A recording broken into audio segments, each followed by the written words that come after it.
Ya disponible mi nuevo curso Las bases de la programación de videojuegos con Unreal Engine y C++. En este curso aprenderemos cómo crear un First Person Shooter enfocándonos más sobre las bases del desarrollo y así poder afrontar cualquier proyecto en un futuro. Link en la descripción.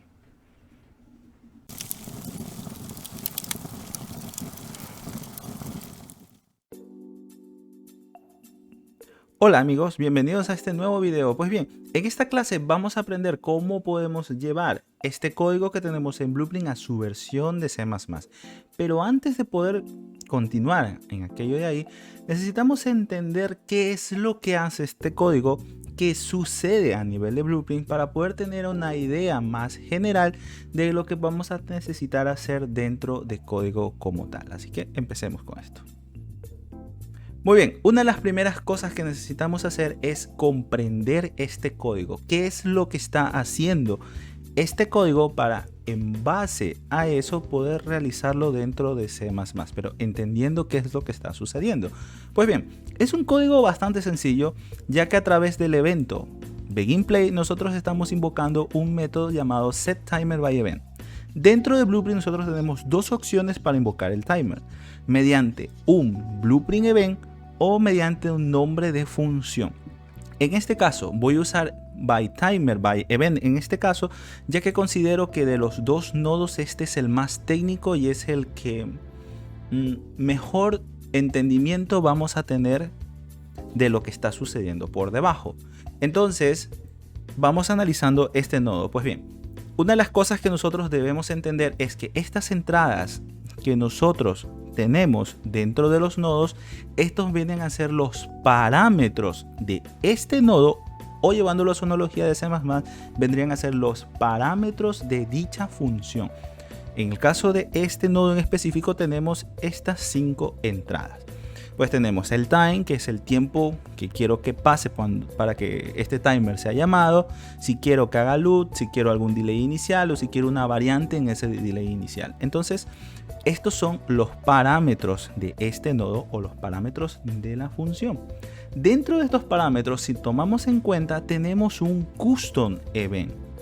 ¿Qué es esto de los custom event? Pues bien, los custom events no son otra cosa que funciones, son funciones comunes y corrientes que nosotros podemos crear en este caso acá, pero tienen una particularidad como tal. Son funciones que contienen este pin rojo de aquí que nos sirve para conectar en este caso a nodos que tengan una entrada de este color rojo como tal. Esto nos da una mejor pista. Entonces, si son funciones que puedo conectar a nodos, que vendría más o menos a ser, pues bien, los custom event son funciones que podemos pasar como parámetros a otras funciones o a otros nodos. Eso son los custom event, son funciones que podemos conectar como parámetros a otras funciones, como por ejemplo esta de aquí. Este nodo es conocido como una función callback. Es una función que entre sus parámetros recibe otra función, recibe una tarea muy concreta y lo único que va a hacer es invocar esa tarea muy concreta. Esto es súper útil, más que nada cuando trabajamos con librerías externas que nosotros no tenemos ningún control sobre esta. Unreal nos permite a nosotros como usuarios o como programadores poder invocar algo muy concreto en un momento muy concreto, sin la necesidad en este caso de tener que sobreescribir el código base que ya nos entrega. Perfecto, entonces conociendo esto de aquí, pues bien, vamos viendo cómo lo podemos hacer dentro de C++.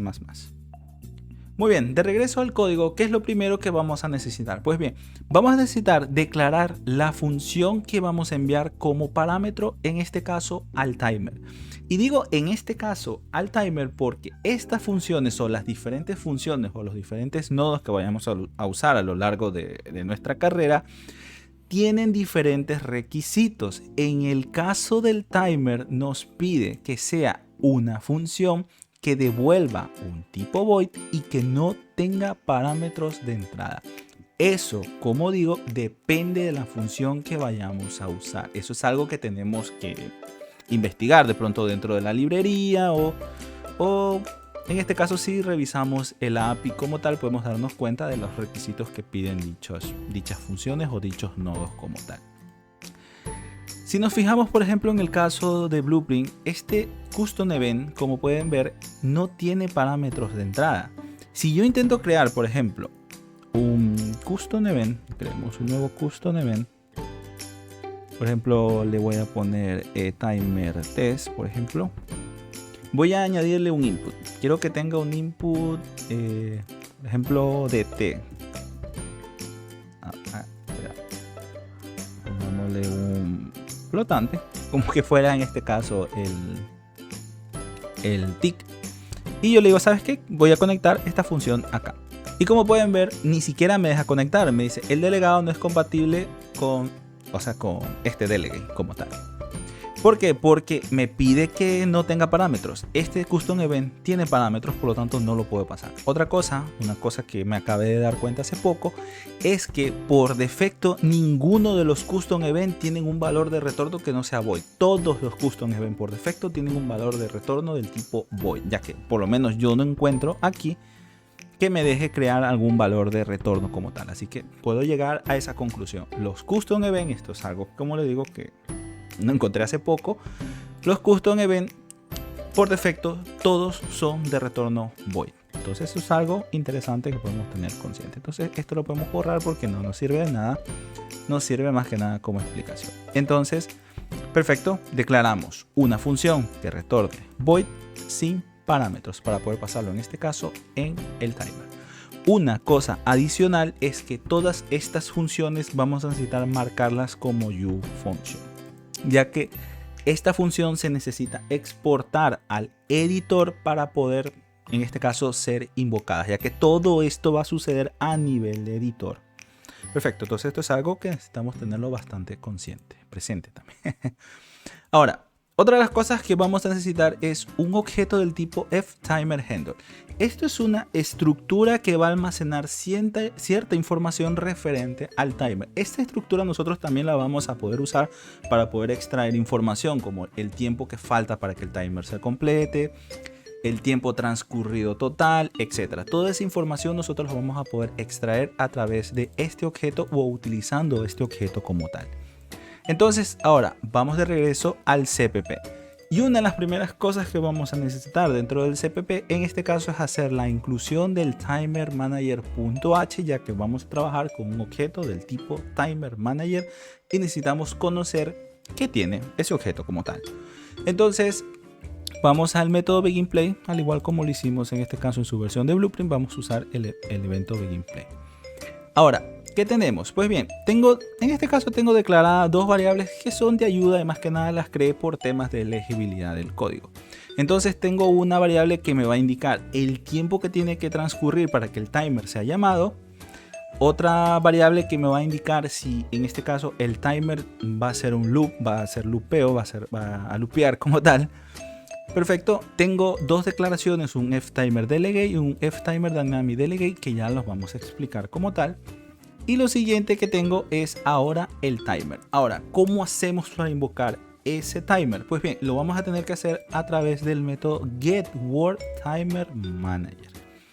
Este objeto nosotros podemos acceder a través de los actores, y esto es importante conocerlo porque si nosotros estuviéramos trabajando con componentes, vamos primero a tener que acceder al actor que implementa ese componente para después poder acceder a ese timer manager, poder acceder al timer manager como tal.